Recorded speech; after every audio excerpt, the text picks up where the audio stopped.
What's up top 10 fam, hope you're having an awesome day. I'm your host Ayman Hassan and welcome back to another video. Another live action Disney movie release is on the horizon, you guys. I literally cannot wait. Mulan's set to be released at the end of March next year and I'm so here for it. You guys have no idea. I really hope it's as good as the original because I loved that one with all my heart and I will stab someone if it doesn't meet my expectations. I'm just letting you know. But just reminding you guys about the giveaway going on right now. The prize is $100 and a signed Most Amazing hoodie. You just need to go like us on Facebook and like and comment on the latest exclusive video on there for a chance to win. It ends on the 12th, you guys, so get on it. But without further ado, these are the top 10 scary Mulan theories. Starting us off with number 10 is Surefire Death Part 1. Okay, unpopular opinion, I know everyone loves Mushu in the film. The annoying little dragon is just like a feisty one and he seems to always be helping Mulan, but is he really? A darker theory from the podcast Abstract Nonsense suggests that Mushu was summoned for the sole purpose of regaining the Far's family honor, and he decides the best way to do that is to kill Mulan in combat. That explains why he forges the letter that leads her unit to the Huns, because he assumed she would just die in that battle against them. And after she presumably died, he could go back to the family ancestors and be like, yo, it's cool, honor is restored, Mulan is dead. But plot twist, Mushu, she didn't die. She won that MF.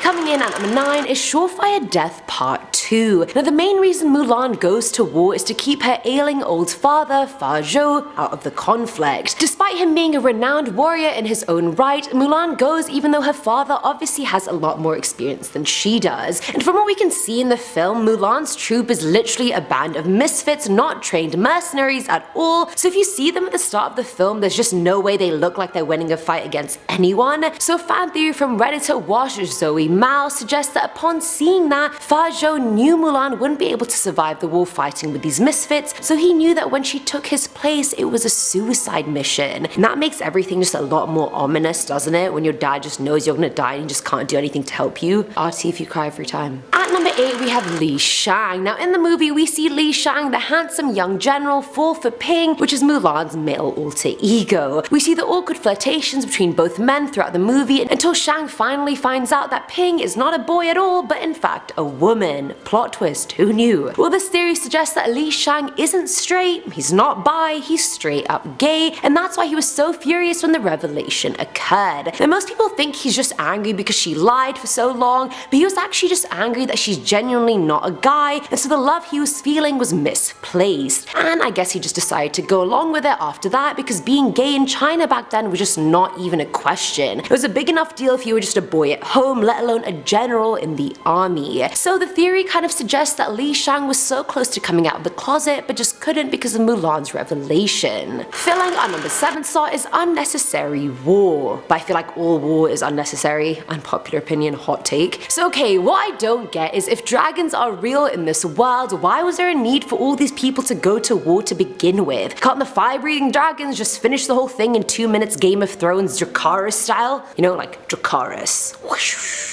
That was me as, yeah. This theory suggested by Anthony Bull over on Fan Theories podcast say that the war was completely fake. He claims the government and invasion was just fake and a ruse to kill a large portion of men in China in an attempt to control the population. And this was obviously way before the one-child policy was implemented in China, so maybe this was just the planting of the seed that started it all. Who knows? Now at number 6 is A Girl. So one of the most memorable songs from the movie is A Girl Worth Fighting For, during which all the guys in Mulan's regiment are singing about how they're fighting to protect all the women that they love. But Mulan's obviously there just for her dad, so the audience is sat there like, okay, which girl is Mulan fighting for? Like, somebody make it make sense. Right after the song ends, the regiment comes across this decimated and pillaged village where Mulan finds this small doll on the ground. We realize in that moment, screw all the guys and them being the victims having to go out and fight, Mulan is fighting for all the little girls of China who were raped, kidnapped, or killed during the Han invasion.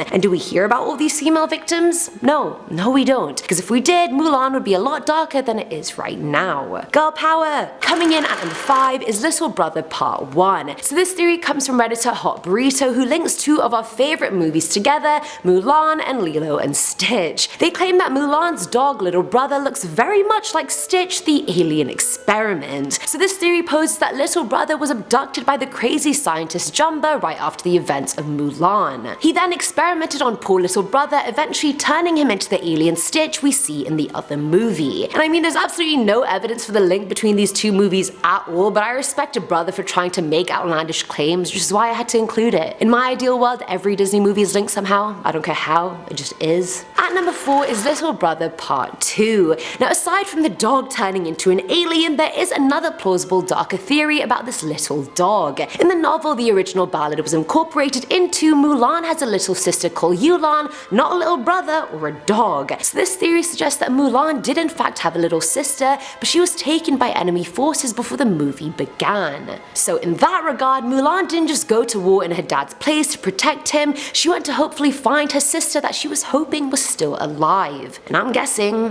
when it comes to war all the way back then, she would not have been alive. Probably raped, pillaged, killed, who knows. Filling our number 3 slot is gender identity. Now I think this isn't even a new theory, to be honest, because we all saw it coming. Now I know I've mentioned many reasons or theories pointing to different reasons of why Mulan went to war, but this one just may take the cake. Yes, she wanted to protect her father, yes, maybe she wanted to find her lost little sister, or maybe she was just a young queer girl who felt like she didn't belong. We can see she's a tomboy all throughout, she doesn't want to be the typical housewife that does nothing, which is what was expected of her in the whole movie. She's extremely skilled in martial arts and fighting, so this theory posits that if anything, Mulan was having an internal struggle with herself and her gender identity. She chose to go fight instead of her dad because she felt more at place and comfortable as a man among men, doing things she liked like fighting, instead of being home waiting to be married off to some rich guy she doesn't even like. So taking that into consideration, Mulan's story was just underlined with the trans struggle to the point she even risked death just to be who she truly felt inside. Now at number 2 is XIANNIANG. Now this was so surprising to me, but at the same time when I thought about Mulan again and all the gender bending and fluidity and LGBT themes present in the film, I was like, okay, this is not surprising at all, calm down, Eamon. So in the novel the ballad was written into, Mulan is intercepted by the enemy king and is brought for questioning to his warrior daughter XIANNIANG. She tries to recruit Mulan as a man in their army, but when she discovers that she's a female warrior as well, they become sworn sisters, fighting together, always together, you know, proper blood sisters or whatever you want to call it. Well, turns out they weren't blood sisters at all, they were lesbian lovers that just couldn't be exposed in the original book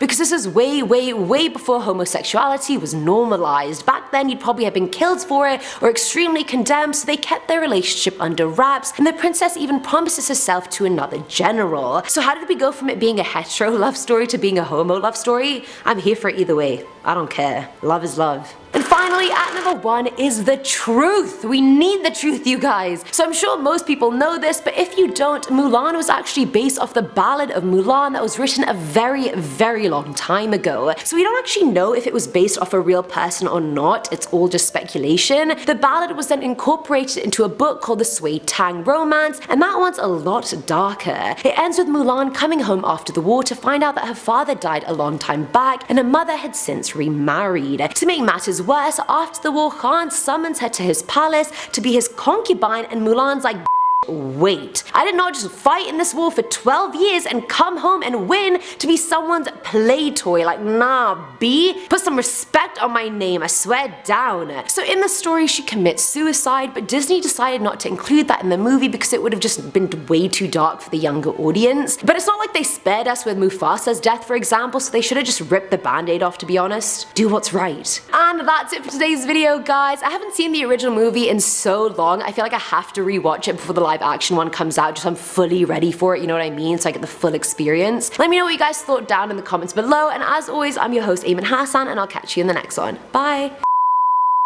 I'm trying so hard. You're doing it. Thanks!